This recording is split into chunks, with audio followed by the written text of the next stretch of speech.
ছোটবেলায় পাড়ায় যখন আইসক্রিম কাকু আসতো, আইসক্রিম কাকু এসেছে, মার কাছে যাই, 5 টাকা নিয়ে আইসক্রিম কিনে খাবো।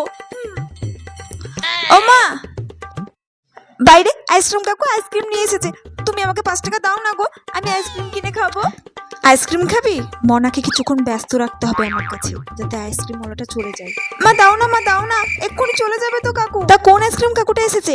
আগের বার যে কাকুটার কাছে আইসক্রিম খেলি ওই কাকুটা, না নতুন আইসক্রিম কাকু এসেছে? আমি জানি না, তুমি আমাকে দাও, আইসক্রিম খাবো, কাকু চলে যাবে। আচ্ছা তুই কিন্তু আইসক্রিম ভালো করে দেখে নিস, অনেক জায়গায় তো শুনেছি ওই পচা ড্রেনে জল দিয়ে আইসক্রিম তৈরি হয়। তুমি দাও না মা টাকাটা, আইসক্রিম কাকু তো চলে যাবে। তা কোন আইসক্রিমটা খাবি, অরেঞ্জ না চকলেট? আমি অরেঞ্জ আইসক্রিম খাবো। আচ্ছা আচ্ছা দাঁড়া দাঁড়া, আমি তোকে টাকাটা দিচ্ছি। এ বাবা, আইসক্রিম কাকু তো চলে গেল।